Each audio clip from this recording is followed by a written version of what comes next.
Capítulo 28. Un grupo de diablillos celebra una reunión en la montaña de las flores y frutos.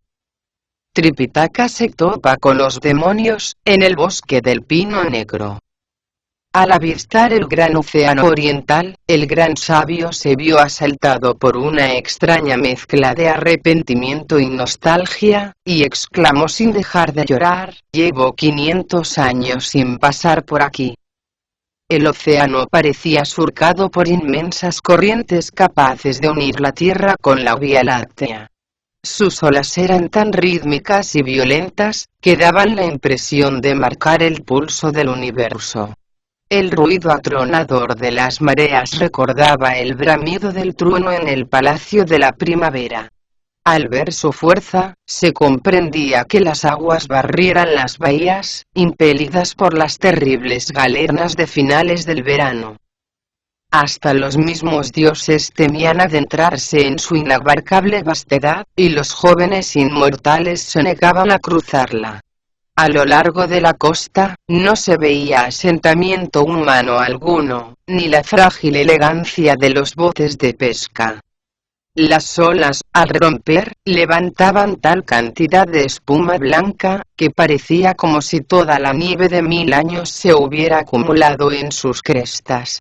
El viento bramaba con tal fuerza, que ningún animal se aventuraba a abandonar la seguridad de su guarida. Solo algunas aves salvajes se atrevían diestras a hacerle frente, mientras las ánades marinas se zambullían sin cesar en las turbulentas aguas. No se veía ningún pescador, y lo único que podía oírse era el desagradable bullicio de las gaviotas. Se adivinaba, no obstante, la alegría de los peces nadando despreocupadamente en las profundidades del mar, y el meditativo silencio de los dragones que la habitaban. El peregrino cruzó de un salto el gran océano oriental, yendo a parar al corazón mismo de la montaña de las flores y frutos. A toda prisa bajó de la nube, pero lo que vio le dejó atónito. Las flores y plantas habían desaparecido, las neblinas se habían esfumado, las mesetas se habían hundido, y los árboles se habían secado. ¿Qué había sido de su pasado esplendor? Tras ser llevado prisionero su dueño y señor a las regiones superiores, la montaña había sido reducida a cenizas por el ilustre sabio Erlang, que la arrasó totalmente con la inestimable colaboración de la Hermandad de la Montaña de los Ciruelos. Al ver tanta destrucción, el gran sabio sintió aún más el insoportable peso del dolor, y siguiendo a los cánones antiguos, compuso esta larga elegía. Miro esta montaña sagrada, y no puedo evitar que las lágrimas manen copiosas de mis ojos. Contemplo su ruina, y la pena se multiplica en mi interior como la continua repetición del eco. Este lugar que yo antaño creí indestructible, yace ahora en la más completa desolación. Digno de odio es en verdad el pequeño sabio Erlang, que me alejó de mis dominios, para reducirlos a irrecuperables cenizas. Sin causa alguna, desenterró a mis padres, y profanó las tumbas de mis antepasados. Con razón se han desvanecido las neblinas celestes, y el viento ha barrido las nubes sagradas que protegían esta tierra, convirtiéndola en improductivos cereales. Ya no se escuchan los rugidos del tigre en las cumbres que se elevaban orgullosas en el oriente, ni se aprecian los juegos despreocupados de los simios blancos que antaño moraban en las laderas del occidente, ni queda el menor rastro de zorros o liebres en las estrechas gargantas del norte, ni se ve el acompasado movimiento de las familias de ciervos que antes poblaban las cañadas del sur. Las rocas verdosas que rivalizaban en galanura con el cielo, han quedado reducidas a mero polvo para hacer ladrillos. La arena de los caminos, limpia como el mismo sol, está cubierta ahora de suciedad y rastros de muerte. No queda ni uno solo de los altos pinos que marcaban orgullosos la entrada de la caverna. Idéntica suerte han corrido los soberbios cedros, los gigantescos castaños, los olorosos sándalos, los humildes abetos, y los caprichosos enebros. Todos ellos han sido devorados cruelmente por el fuego. Y dos son también, los melocotoneros, los perales, los ciruelos, almendros, y las palmeras datileras, que llenaban el aire de aromas y los estómagos de perdidas fuerzas. ¿Cómo van a seguir alimentándose los gusanos de seda, si no queda ni una sola morera? Sin humedad los bambúes no pueden crecer, ni los pájaros vienen ya a posarse sobre los sauces. Todas las rocas se han transformado en polvo, y el arroyuelo se ha secado, llevándose consigo el inmarcesible verdor de la hierba. Las orquídeas se niegan a crecer en estos cereales, y las enredaderas no dibujan ya su arabesco a lo largo de los inexistentes caminos. ¿A qué lejana región han emigrado los pájaros que antaño anidaron aquí? ¿A qué desconocida montaña han huido las bestias que aquí tuvieron su morada? Desolado lugar este, que las serpientes y leopardos desprecian y las garzas y ofidios rehuyen. Cuánto sufro al contemplar su duro destino. Grandes han debido de ser mis culpas pasadas, para que un lugar al que yo tanto amaba, sea ahora pasto de tamaña desolación. Mientras el gran sabio aventaba de esta forma su dolor, se acercaron saltando 7 u 8 monos, que no tardaron en reconocerle. Locos de alegría se lanzaron a sus pies, gritando entusiasmados: «Por fin habéis vuelto, gran sabio. Creíamos que no ibais a hacerlo nunca». «¿Cómo es que no estáis divirtiéndoos?», les preguntó el hermoso rey de los monos. ¿Por qué todo el mundo se ha escondido como si fuera una banda de malhechores? Llevo aquí un buen rato, y todavía no he visto a nadie. ¿A qué se debe tanta prudencia? Al oír eso, los monos se echaron a llorar, y le explicaron con no poca dificultad: tras ser vos conducido a las regiones superiores, los cazadores se abatieron sobre nosotros, y hemos llevado una vida de calamidades e infortunios. Por todas partes nos acosaban con arcos, flechas, mastines, halcones, redes y lanzas.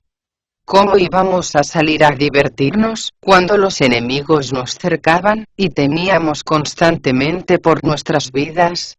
No encontramos lugar más seguro que las cuevas de la otra parte de la montaña.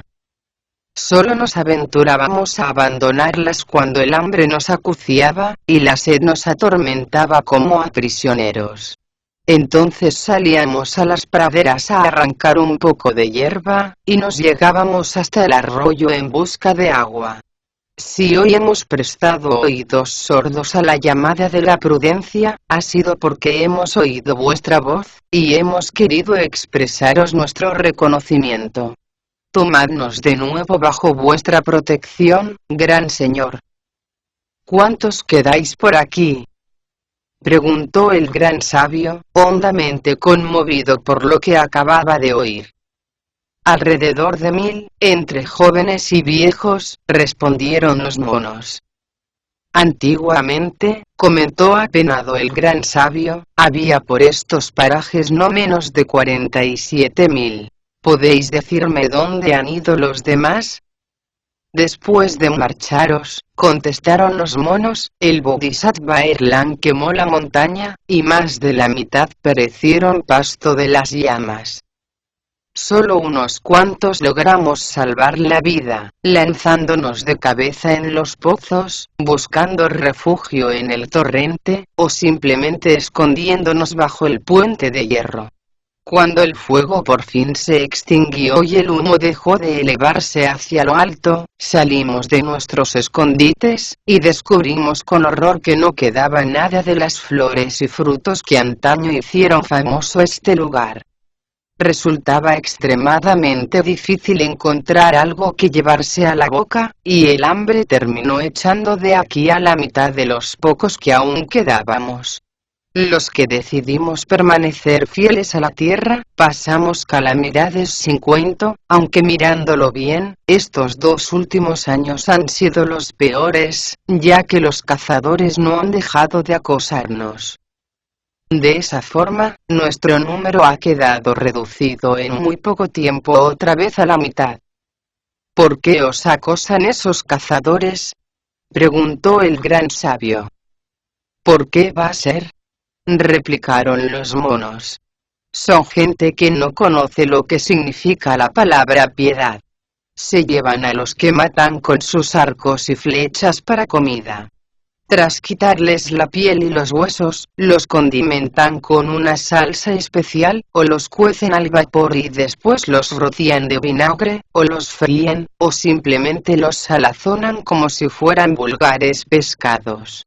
A los que atrapan vivos, les enseñan a saltar a la conga, o actuar, o a dar saltos mortales. Después los obligan a ir por las calles tocando el gongo, el tambor, y haciendo toda clase de números para entretenimiento de los viandantes. ¿Quién está al cargo de la caverna?, volvió a preguntar el gran sabio, furioso por lo que acababa de oír. Los mariscales Ma y Lu, y los generales Pen y Pa, respondieron los monos. Id a informarles inmediatamente de mi llegada, ordenó el gran sabio. Los monos se lanzaron al interior de la caverna, gritando: acaba de llegar el gran sabio. Nuestro señor ha regresado por fin. A los venerables Ma, Lu, Pen y Pa, les faltó tiempo para salir corriendo de la cueva y echarse rostro en tierra ante el recién llegado. Tras aceptar su pleitesía, el gran sabio entró en la caverna y tomó asiento, mientras los demás monos se colocaban respetuosos a ambos lados. Hemos oído decir que habéis recobrado la libertad con el fin de acompañar al monje Tang hasta el paraíso occidental, donde piensa conseguir unas escrituras valiosísimas, dijeron los diablillos. ¿Cómo es que habéis cambiado de rumbo y habéis regresado a esta montaña? El monje Tang no sabe distinguir entre los que realmente valen, y los que no son más que charlatanes. Por él, he desplegado toda la panoplia de mis poderes, enfrentándome sin parar a demonios y diablos. Más de una vez me he visto obligado a acabar con los monstruos que nos salen al paso, pero él, en vez de ensalzar mis hazañas, me ha acusado de violento y sanguinario, y me ha arrojado de su lado. Se ha negado a seguir considerándome discípulo suyo, firmando incluso una carta en la que se compromete a no volver a solicitar jamás mis servicios. ¡Qué suerte para nosotros que haya sido así!, exclamaron los monos expresando su alegría con risotadas y aplausos. ¿Para qué empeñarse en ser monje? Este es vuestro hogar, y no necesitamos deciros lo contentos que estamos con vuestra vuelta. Venga, sacad un poco de vino de coco para celebrar la vuelta de nuestro Señor. No tomemos nada de momento, pidió el gran sabio. Antes de abandonarnos a la despreocupación de la fiesta, permitidme que os pregunte una cosa. ¿Con qué frecuencia vienen esos cazadores a nuestra montaña? ¿Frecuencia?, repitieron los mariscales Ma y Lu. Todos los días se presentan por aquí. Si es verdad lo que decís, ¿por qué no han aparecido todavía hoy?, inquirió el gran sabio. El día aún no ha concluido, contestaron los mariscales. Esperad, y los veréis aparecer en cualquier momento. Subid a lo alto de la montaña y traedme todas las rocas calcinadas que podáis, les ordenó el gran sabio. Haced montones de 30 o 60, y ponedlos por aquí, que tengo pensado un plan. Los monos actuaron con la efectividad de un enjambre de abejas. Enseguida se esparcieron por toda la montaña, recogiendo trozos de roca con los que hicieron varios montones. Cuando el gran sabio consideró que había ya suficientes, les dijo: ahora id a esconderos en la caverna. Creo que ha llegado el momento de hacer un poco de magia. Subió al punto más alto de sus dominios, y vio acercarse desde el sur, a más de 1000 hombres a caballo. Con gran fanfarria de tambores y gongs, se fueron aproximando a la montaña de las flores y frutos. Los precedía una jauría de mastines, que iban armados con espada y lanzas. Algunos llevaban halcones y otras aves amaestradas. El rey de los monos los observó con cuidado, y no tardó en convencerse de que se trataba de hombres aguerridos y fieros. Su apariencia no podía ser en efecto más salvaje. Llevaban la cabeza cubierta con pieles de zorro que les caían por la espalda, y vestían unas túnicas de seda llenas de extraños bordados. Sus carcajas estaban repletas de flechas hechas con dientes de lobo, y sus arcos habían sido cuidadosamente labrados. Eran como tigres que cabalgaran sobre dragones. Delante de ellos corrían incontables mastines, tan sedientos de sangre, como los halcones que descansaban sobre sus hombros. En grandes cestas portaban mortíferos ingenios de fuego, cuya efectividad era comparable a la de las águilas amaestradas que llevaban consigo. Por si eso no bastara, centenares de criados iban cargados con cepos para atrapar zorros, lazos para cazar conejos, redes muy parecidas a las usadas por los cabezas de toro, y complicadas trampas urdidas por el mismísimo rey llama. Lo más escalofriante, sin embargo, eran los gritos que proferían, y que sumían todo el paisaje en una indescriptible confusión. Cuando el gran sabio los vio adentrarse en sus dominios, cayó presa de una cólera incontenible. Tras hacer un signo mágico con los dedos y recitar el correspondiente conjuro, se volvió hacia el suroeste, tomó aliento y lo expulsó con fuerza. Al punto se levantó un viento huracanado, que levantó montañas de polvo, y diezmó los bosques, derribando sin piedad la mitad de sus árboles. Las olas del océano se tornaron tan altas como cordilleras, y arrasaron con su furia incontenible toda la costa. El universo quedó sumido en una densa oscuridad, y el sol y la luna perdieron por completo su brillo. El huracán sacudió sin piedad los pinos, arrancando de sus cortezas un ruido tan penetrante, que recordaba los rugidos de los tigres.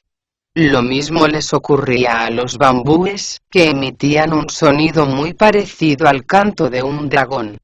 Lo más destructor, sin embargo, fue la lluvia de rocas que pronto se abatió sobre los despreocupados asaltantes. Por un momento creyeron que el cielo había abierto sus compuertas, descargando sobre ellos todo el furor de su ira. El gran sabio no dejaba de soplar, complacido en el vuelo destructor de las rocas, que se esparcieron como la paja por todo el paisaje. Desventurada suerte, la de aquellos cazadores.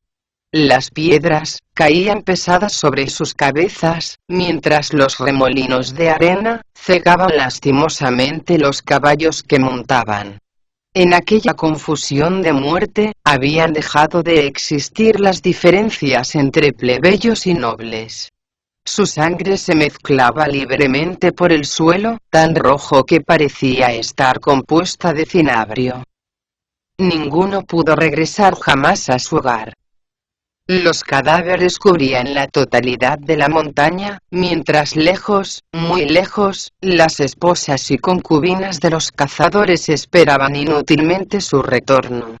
Con razón afirma el poema, cómo iban a regresar al lugar del que habían partido, si los jinetes habían perdido la vida, y los caballos yacían exánimes en el polvo. Sus espíritus vagaban, solitarios y enmarañados a la vez, como si fueran fibras de esparto lanzadas a la corriente del viento. Qué triste sino el de aquellos esforzados cazadores, cuya sangre fue absorbida como gotas de lluvia, por la arena de la montaña.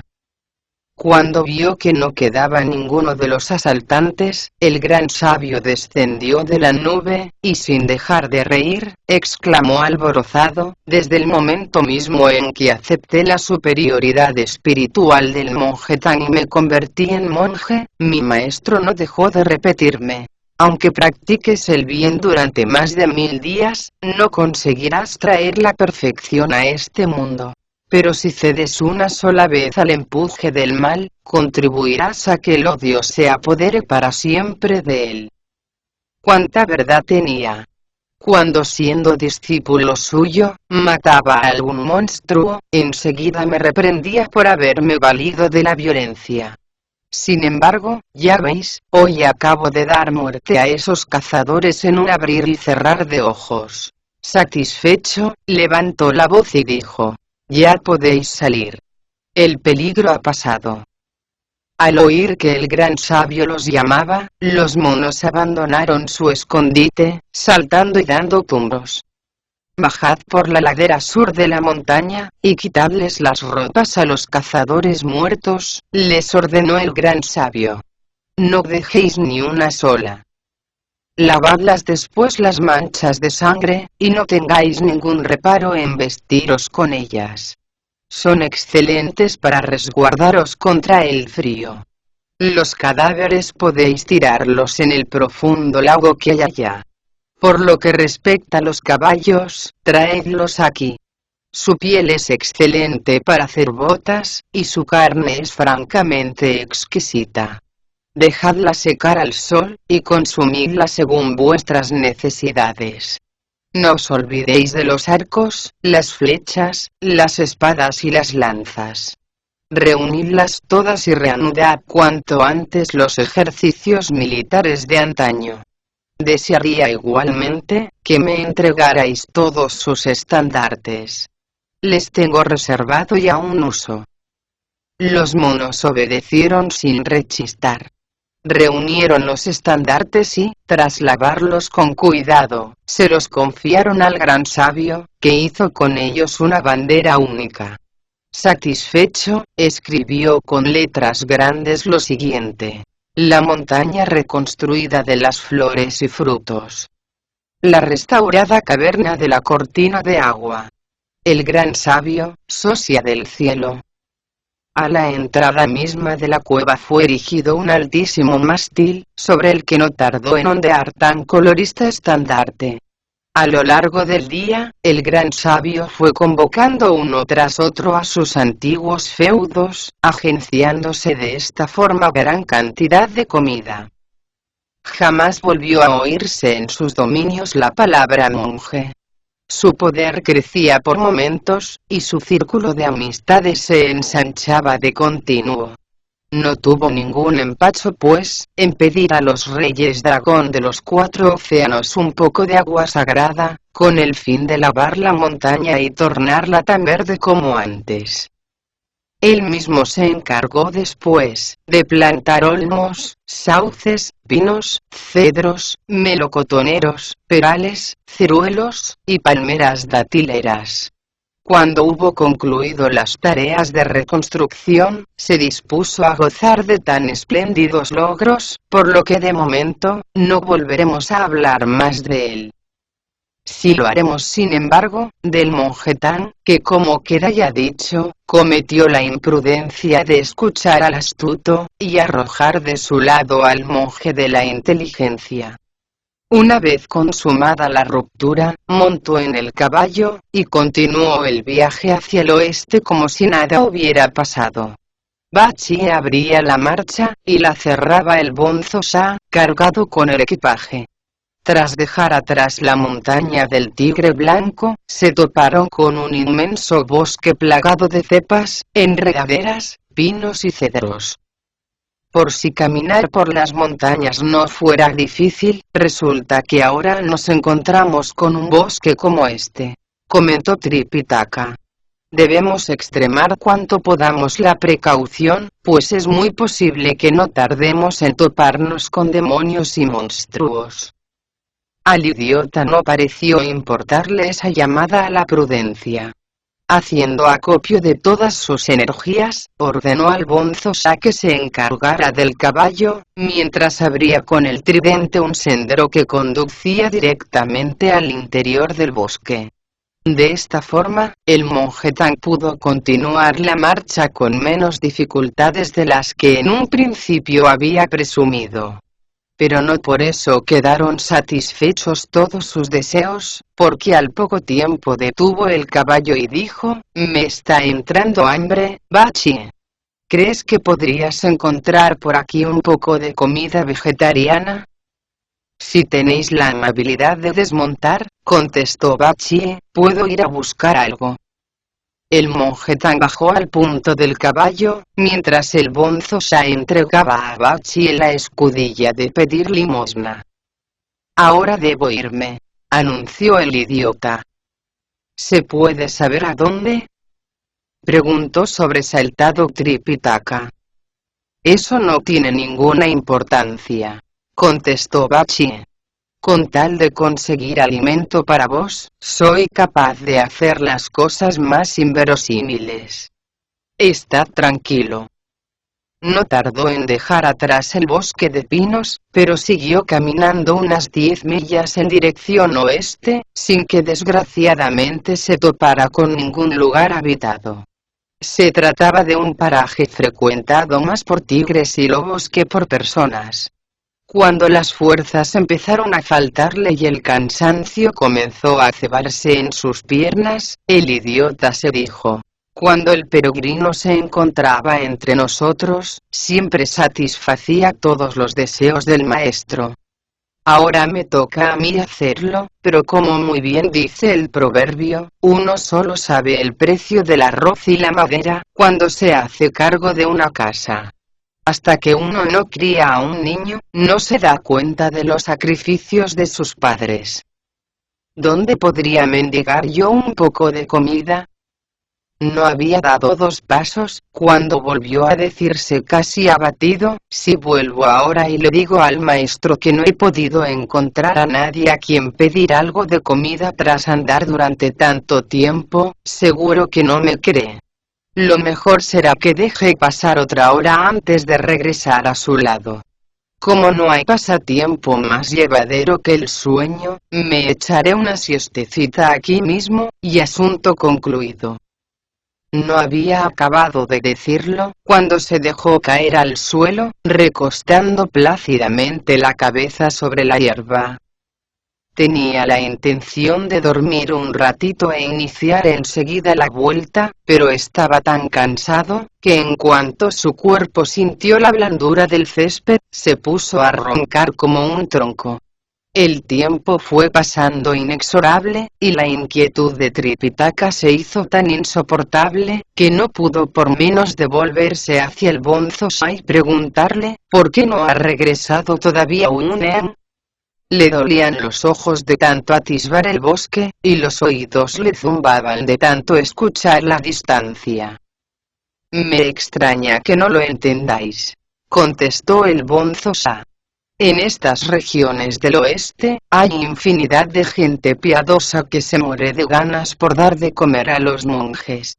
Bachie posee un estómago tan grande y una inclinación tan marcada hacia la gula, que no regresará hasta que no haya saciado del todo su hambre. Nosotros contamos muy poco para él». «Tienes razón», admitió Tripitaka. «Pero, ¿cómo vamos a dar con él si se queda en la casa de cualquier desconocido a llenar su insaciable barriga? Se está haciendo tarde y no es aconsejable pasar la noche al sereno. Lo mejor que podemos hacer es buscar un sitio en el que guarecernos». «No os preocupéis», le aconsejó el Bonzosa. «Sentaos aquí, mientras voy en su busca». «Sí, sí. Hazlo», le urgió Tripitaka. «No me importa si disponemos o no de comida. Ahora lo más urgente es hallar cuanto antes un lugar en el que pernoctar». El Bonzosa agarró su preciado báculo y abandonó el bosque, en busca de Bachie. El monje Tan, al sentirse solo en aquel sombrío ambiente, se sintió tan fatigado, que ni fuerzas tenía para ponerse de pie. De todas formas, para librarse de la depresión que le atenazaba, puso el equipaje en un sitio, y ató el caballo a un árbol. Se quitó después el sombrero, clavó el báculo en la tierra, y tras arreglarse un poco la túnica, se dispuso a dar un paseo por el bosque. Le llamó la atención la pujanza de la hierba y la belleza de las flores silvestres, pero al mismo tiempo no dejó de notar la ausencia inexplicable de pájaros que regresaran a sus nidos. En aquel bosque existían muy pocos senderos, y el maestro terminó perdiéndose. Había tratado de matar el aburrimiento y de paso dar con Bachie y el Bonzo Sa, pero en vez de dirigirse hacia el oeste como habían hecho ellos, empezó a andar en círculos que le llevaron hacia el sur. Al salir del bosque, levantó la cabeza y vio ante él un relampagueo de luz dorada, que parecía provenir de una singular neblina de muchos colores. Miró con más detenimiento, y vio que se trataba de una pagoda cubierta de piedras preciosas, cuya cúpula de color dorado brillaba intensamente bajo la acción de los rayos del sol poniente. «Soy en verdad el hombre más inconstante que existe», se dijo. Al partir de las tierras del este, prometí quemar incienso en todos los templos que encontrara, hice voto de inclinarme ante todas las imágenes de Buda con las que me topara, y me comprometí a barrer todas las pagodas que se levantaran en mi camino. Pocas oportunidades he tenido sin embargo hasta la fecha, de cumplir tan piadoso programa. Por suerte, ante mí tengo una pagoda dorada. ¿Cómo es posible que no la haya visto antes? Con toda seguridad hay un templo junto a ella, y un monasterio que se encarga de su culto. Creo que lo más conveniente es que me llegue hasta él. ¿Para qué preocuparme del caballo y el equipaje, si por aquí no pasa nadie? De todas formas, esperaré a que regresen mis discípulos para pedir alojamiento, si es que ahí dentro disponen de suficiente espacio libre. Poco sospechaba el maestro, que había llegado para él la hora de la prueba. Siguió caminando con decisión, y subió la pequeña pendiente que conducía a la pagoda. Allí las rocas adquirían una altura de más de 10.000 pies, y los riscos se perdían en el cielo, verdoso ya a aquellas horas de la tarde. Sus raíces parecían adentrarse en el interior de la tierra, mientras sus cumbres tocaban la misma línea del cielo. A ambos lados se levantaban miles de árboles de todas las especies, y por doquier en un radio que superaba con mucho los 100 kilómetros, podía verse el enmarañado tejido de las zarzas y enredaderas. Eso no impedía que las flores crecieran pujantes en los escasos retazos de hierba verde que el viento sacudía con fuerza. La luna se reflejaba en el curso de un torrente, al que también se asomaban las nubes. En el fondo de los barrancos se amontonaban los troncos de árboles derribados por el rayo, mientras las cumbres aparecían cubiertas de ramaje ya seco. Bajo un puente de piedra fluía un arroyuelo de agua cristalina. Un poco más arriba, en un ribazo de fina pendiente, crecían capullos tan blancos como la harina. Visto desde lejos, el paisaje en el que estaba asentada la pagoda parecía el paraíso de las tres islas, mientras que desde cerca recordaba la encantadora Penlai. Bambúes de color púrpura y pinos de penetrante aroma marcaban el cauce del arroyo, en el que abrevaban cornejas, urracas y monos. Fuera de una caverna se apreciaba el continuo ir y venir de bestias salvajes, mientras se veía en los bosques el incesante revoloteo de aves de toda especie. Semejante eclosión de vida, parecía encontrar un eco en el inmarcesible verdor de los árboles, y en el embriagador aroma de las flores, que mostraban su pujanza por doquier. Pese a todo, se trataba de un lugar maligno, al que el monje Tang tuvo la mala suerte de dirigir sus pasos. Con paso decidido, se llegó hasta la puerta de la pagoda, que halló cubierta con una cortina hecha con pequeños trocitos de bambú. La corrió para entrar en lo que él creía ser un lugar sagrado, y se encontró con un monstruo dormido en una especie de lecho de piedra. La bestia poseía un rostro azulado, colmillos muy largos, y una boca llamativamente grande. Su cabello, sucio y enmarañado, era tan rojo que parecía haber sido teñido a propósito. Idéntica coloración tenían sus barbas, no por escasas menos fuertes, que de alguna forma recordaban a ramas de lechíes. Tenía una nariz tan curvada como el pico de un loro, y sus ojos brillaban como las estrellas poco antes del amanecer. Llamaba la atención el tamaño de sus manos, grandes como los cuencos que usan los monjes para pedir limosna. Sus pies, más proporcionados, y cubiertos totalmente de venas azuladas, tenían la forma de ramas que colgaran libremente de un acantilado.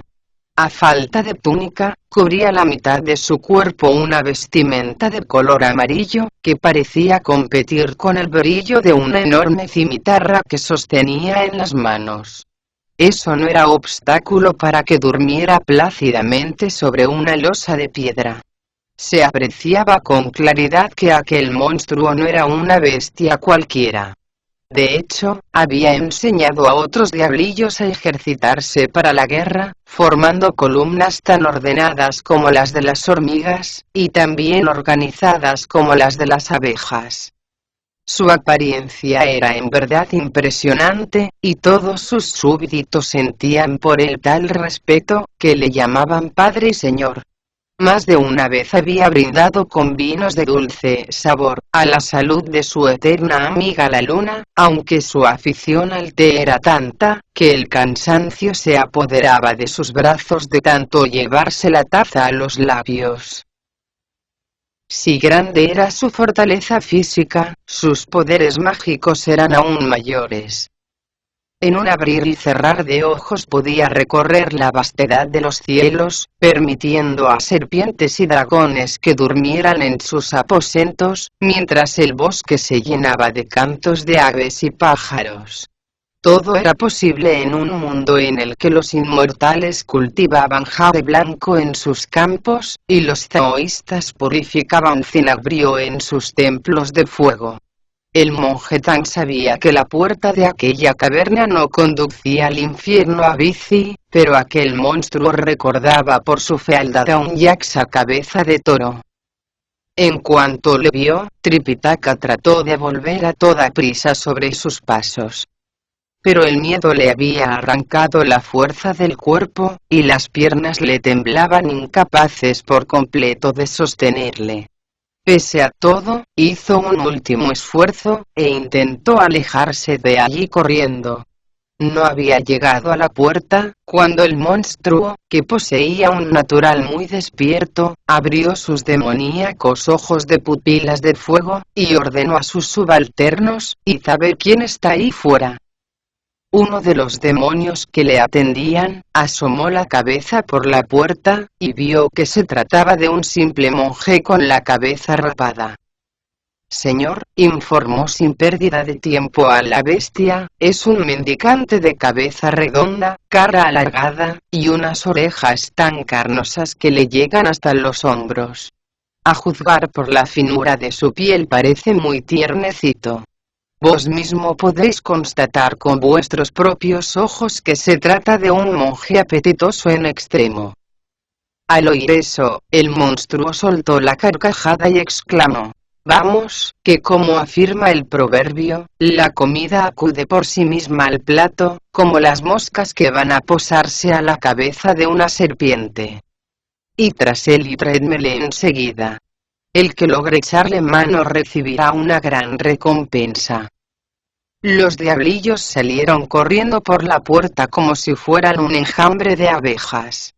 Cuando Tripitaka los vio, trató de escapar a la velocidad de las flechas, pero el miedo atenazaba su cuerpo, y en vez de volar, sus pies se movían con la pesadez de un anciano enfermo ya de muerte. Por si eso fuera poco, el camino era extremadamente abrupto, el bosque yacía en una oscuridad total, y estaba anocheciendo a pasos agigantados. ¿Cómo iba a moverse con la rapidez requerida? Los diablillos no tardaron en darle caza. Era como si un dragón se hubiera metido en aguas poco profundas y las gambas se hubieran burlado abiertamente de él, o como un tigre despreciado por los perros porque su carrera en un terreno llano no era tan rápida como la que desarrolla en otro más abrupto. Por muy noble que sea una empresa, siempre termina topándose con obstáculos insalvables.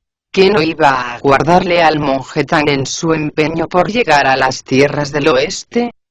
Locos de contento, los diablillos le llevaron a la pagoda, y dejándole junto a la cortina de bambú, entraron a informar a su señor. Siguiendo vuestros deseos, dijeron, hemos apresado al monje, y le hemos traído hasta aquí. El monstruo estudió con detenimiento a Tripitaka, y comprobó que en efecto tenía una espléndida cabeza y un rostro muy agraciado. Impresionado por la nobleza de su porte, la bestia no pudo por menos de decirse: con toda seguridad este monje procede de una nación distinguida y sabia. Es conveniente por tanto, que emplee con él toda mi crueldad. De lo contrario, ¿cómo va a someterse a mí de buena gana? Solo el poder logra anonadar, y afortunadamente yo lo poseo a espuertas.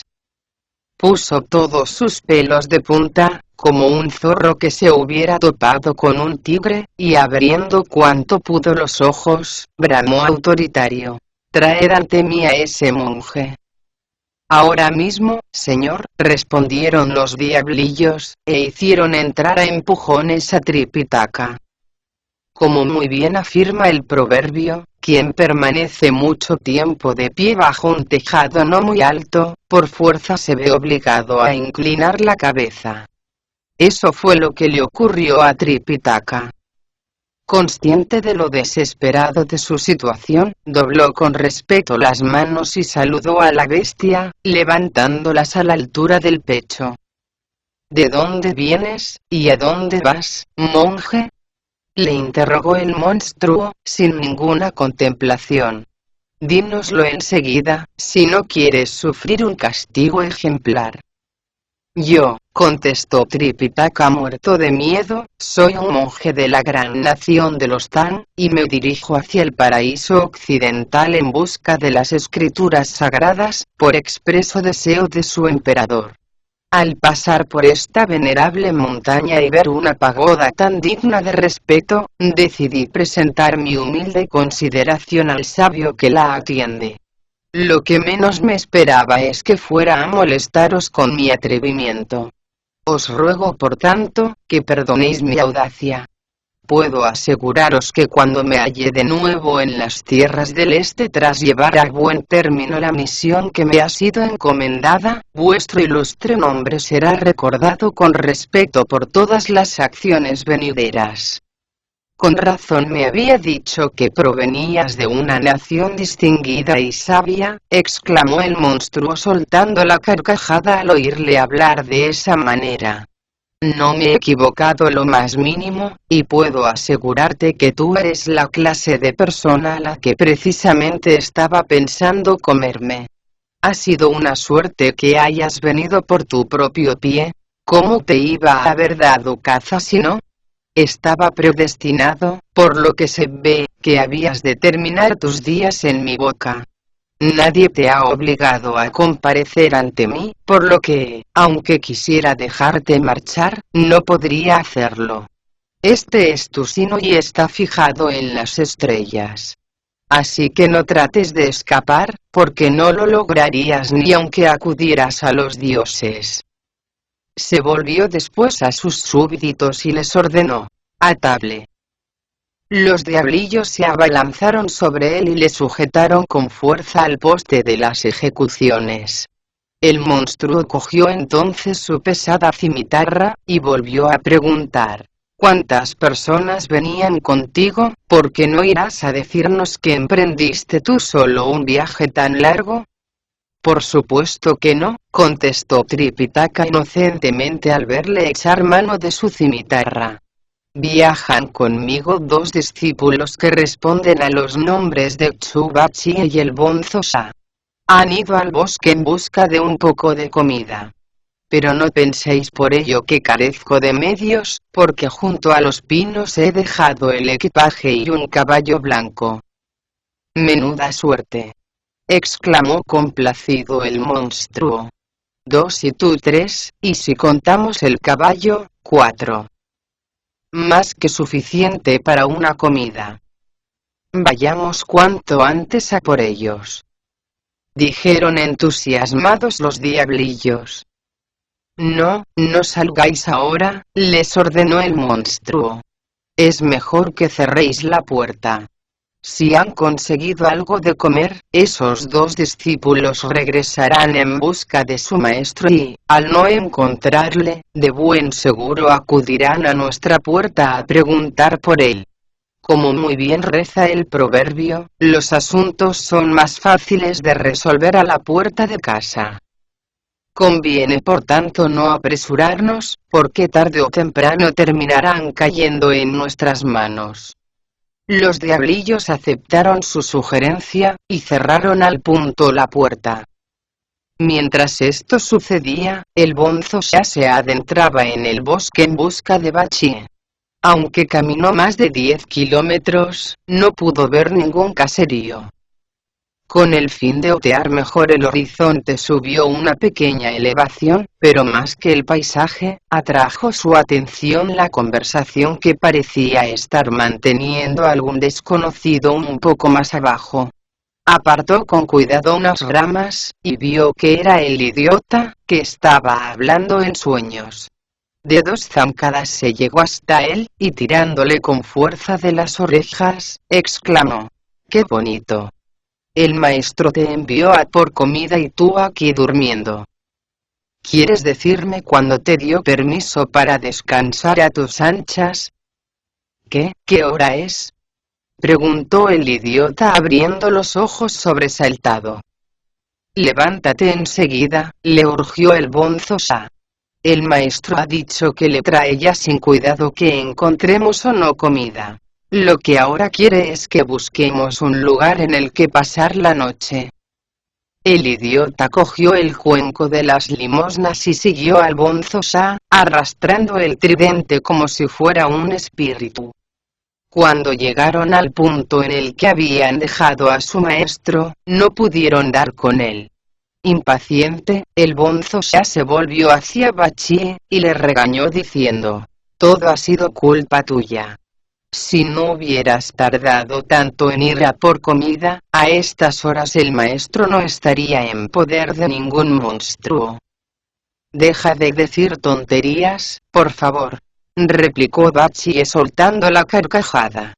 Este bosque es un lugar muy tranquilo, y por mucho que te empeñes en hacérmelo creer, no puede ser morada de ningún monstruo. Lo más seguro es que se haya cansado de estar sentado y haya ido a dar una vuelta por ahí. Vamos a buscarle.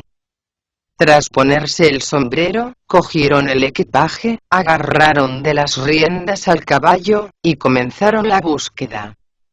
Afortunadamente la hora del monje Tang no había llegado todavía, aunque ellos no lo sabían.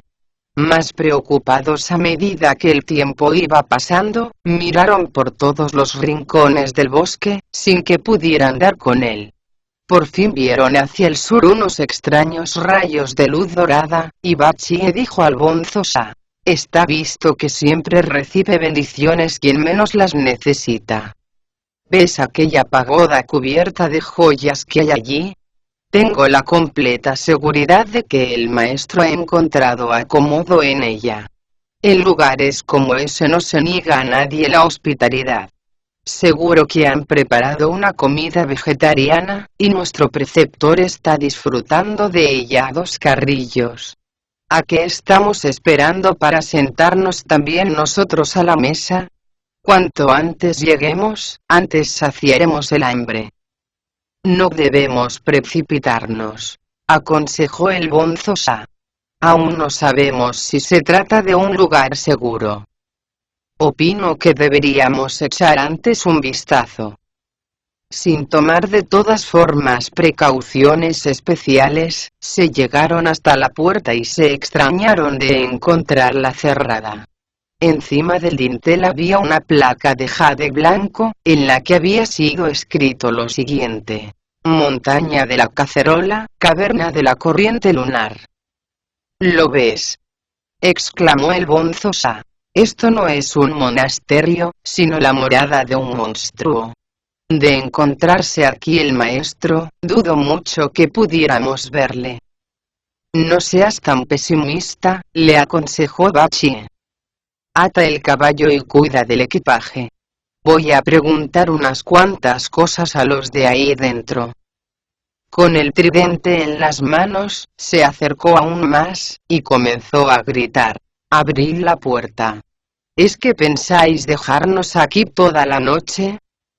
Al verles por un pequeño agujero, los diablillos encargados de la vigilancia corrieron a informar a su señor, diciendo: «Acaban de llegar». «¿Quién acaba de llegar?», inquirió el monstruo. «Dos monjes muy extraños», respondieron los diablillos. «Uno tiene las orejas muy largas y la boca muy grande, y el otro posee un aspecto muy raro».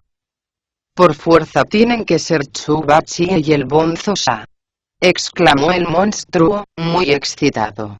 «Saben dónde ir a buscar lo que sea. Es raro que hayan dado tan pronto con la pagoda. ¿Cómo se las habrán arreglado? En fin, puesto que se muestran tan atrevidos, no es cuestión de menospreciarlos y tomarlos a la ligera. Traedme enseguida la armadura». Los diablillos así lo hicieron, y le ayudaron a ceñírsela. Cuando hubieron terminado, el monstruo cogió la cimitarra y salió de su mansión. Bachie y el bonzo Sa se quedaron de una pieza al verle aparecer tan de improviso. El aspecto que ofrecía era en verdad horripilante, con su cara verde, su barba rojiza, y su cabello lacio de color escarlata. Su coraza, por el contrario, poseía una extraña belleza, estaba hecha de oro, y relucía como si estuvieran incrustadas sobre ella todas las estrellas del cielo. Llevaba ceñido un cinturón de conchas, y alrededor del pecho portaba una banda hecha de seda. Su furia era tal, que cuando se quedaba en la montaña, el viento le acompañaba y silbaba con increíble e incontenible fuerza. De la misma manera, cuando recorría los mares en busca de remedio para sus momentos de depresión, las olas se levantaban y arrasaban toda la costa. Sus manos, cubiertas totalmente de venas marrones y azuladas, no soltaban en ningún momento una temible cimitarra de destrozar espíritus. Tan poderosa criatura, era conocida como el monstruo de la túnica amarilla.